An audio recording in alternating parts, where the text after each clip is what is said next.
les oiseaux que moi-même.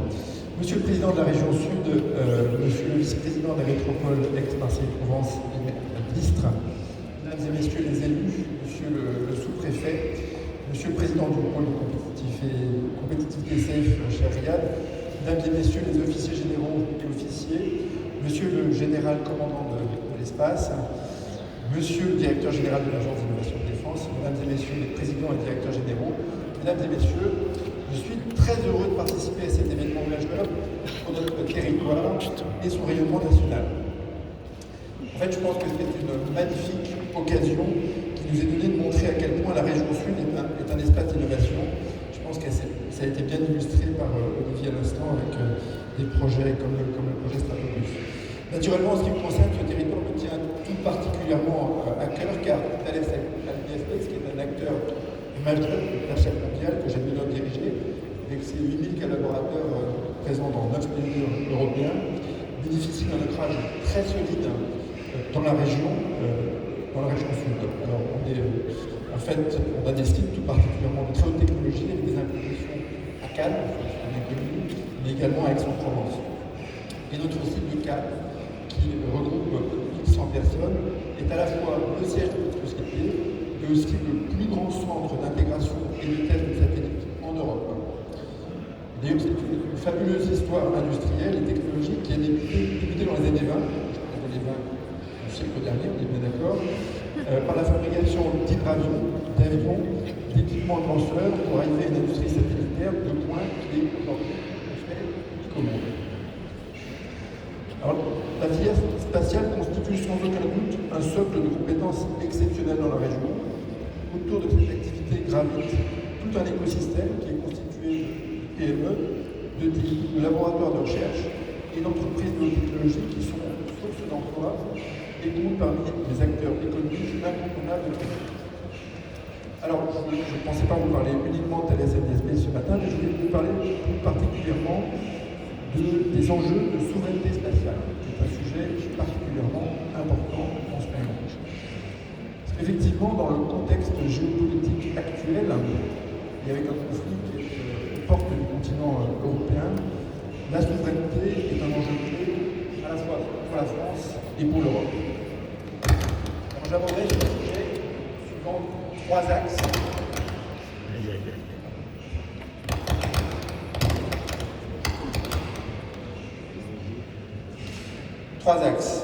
D'abord, du point de vue des capacités. Ensuite, du point de vue industriel et économique. Et enfin, du point de vue de la préparation du futur. Commençons par la souveraineté capacitaire. Dans ce domaine, c'est un enjeu qui est critique dans le contexte d'un conflit actuel qui est à la fois symétrique et de haute intensité. Ce qui est très nouveau dans le paysage actuel. Cette souveraineté repose notamment sur la maîtrise de systèmes spatiaux, de renseignement, de surveillance, de connectivité et de navigation et de synchronisation. On va commencer par la navigation. La navigation, comme celle de la synchronisation, sont essentielles pour nos systèmes d'armes. Effectivement, on a tout à fait en tête l'importance des systèmes de navigation qui permettent de positionner les amis sur le théâtre d'opération. Mais la synchronisation qu'offrent ces systèmes est aussi très importante, car en réalité, nos systèmes d'armes aujourd'hui utilisent les horloges qui sont fournies par ces systèmes de navigation pour se synchroniser entre eux et sont totalement essentiels à la manœuvre. Et dans ce domaine, l'Europe a la chance d'avoir Galileo et son service sécurisé PRS qui offre un niveau de performance qui est supérieur au GPS américain. En ce qui concerne les communications, robustes et protégées, elles sont nécessaires pour assurer d'une part le lien entre le centre de commandement localisé à Paris et les théâtres d'opération, mais ces systèmes sont également utilisés pour les échanges à l'intérieur des théâtres d'opération. Alors de nombreuses forces armées européennes possèdent ces capacités, comme la France, avec Syracuse. Alors, on a lancé Syracuse 4A en octobre dernier, on va lancer 4B un peu plus tard cette année. Et puis on a des systèmes équivalents en Europe, comme le système Massicra par exemple. Dans le domaine du renseignement, les systèmes spatiaux de renseignement sont à la fois les yeux des politiques, du commandement et des forces déployées. Et ils doivent être à la fois précis et réactifs. Et là aussi, il faut dire que la France est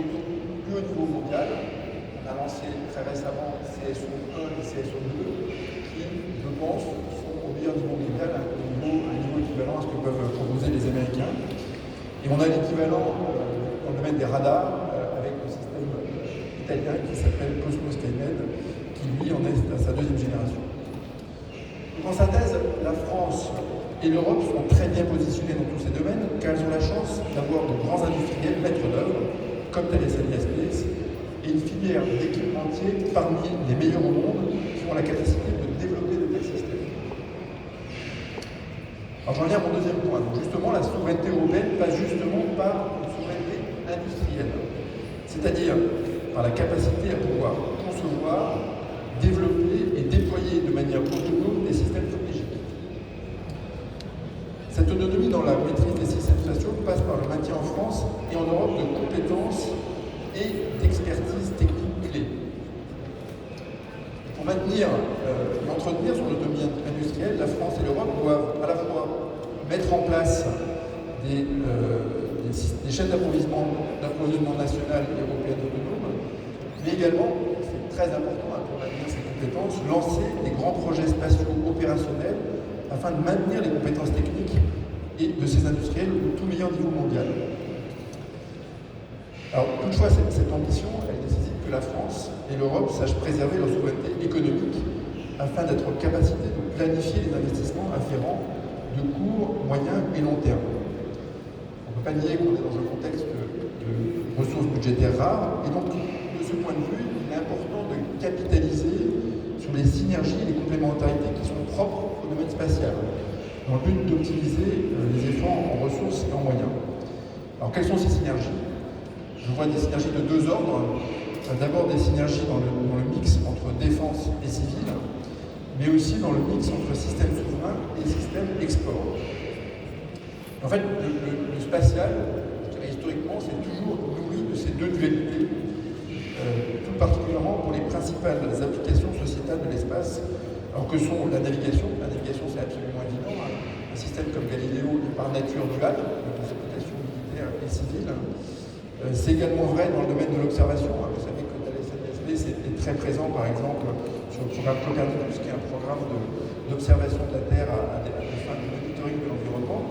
Mais je dirais les mêmes compétences sont utilisées dans le domaine du renseignement militaire, dans le domaine de l'observation de défense. Et puis dans le domaine des télécommunications, c'est assez évident également, avec des satellites de communication civile et des satellites de communication militaire, qui évidemment n'ont pas les mêmes performances, mais s'appuient sur des compétences communes.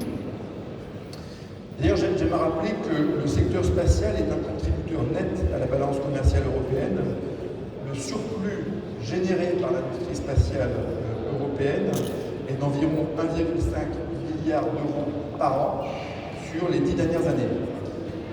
Et ce qu'on sait moins, c'est que ce surplus, finalement, c'est exactement le même chiffre que ce qui est généré par l'industrie américaine spatiale, alors que celle-ci s'appuie et bénéficie d'un marché institutionnel qui est 5 fois supérieur au marché institutionnel européen. Vous voyez que l'effet de levier européen est bien meilleur que l'effet de levier américain.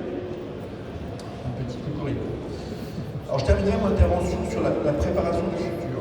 Le conflit actuellement en cours nous fait réfléchir sur les gaps capacitaires et donc sur les nouveaux besoins. La sécurité dans l'espace, premier nouveau besoin. Pouvoir agir depuis l'espace, y accéder, protéger nos moyens et disposer d'une liberté stratégique passe par le développement d'un système européen de surveillance de l'espace, moyens de protection embarqués sur les satellites stratégiques, ou encore de moyens spatiaux permettant des interventions dans l'espace. C'est tout un nouveau champ qui est lié au fait que, force est de constater que l'espace est devenu un nouveau domaine de lutte et que, de fait, il faut se préparer, il faut s'organiser autour de ce nouveau domaine de lutte. Le deuxième sujet, c'est la navigation sécurisée. Je parlais de la navigation tout à l'heure, et dans ce contexte de conflit de haute intensité, on s'aperçoit que là aussi, il faut se préparer à de nouvelles menaces. Sans dévoiler de secret, sur le théâtre ukrainien, on s'aperçoit que les nouvelles techniques, qu'on appelle les techniques de NAVOA, c'est-à-dire de brouillage, voire de leurrage des systèmes de navigation, sont mises en œuvre. Vous imaginez, je vous ai expliqué tout à l'heure quelle était notre dépendance à ces systèmes, vous imaginez les conséquences que peuvent avoir ces brouillages ou ces leurrages. Et Et donc, la résilience des signaux Galileo dans le bon signal GPRS, la détection et la localisation de ces couleurs peut être améliorée par le déploiement de petits satellites en orbite basse.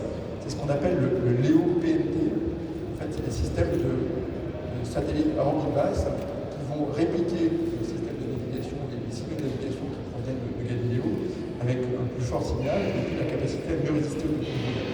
C'est un domaine dans lequel Thales Alenia Space est tout à fait en pointe.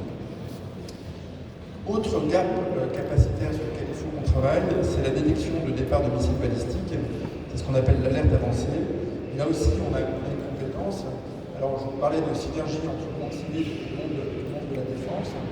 Là, la synergie est assez intéressante.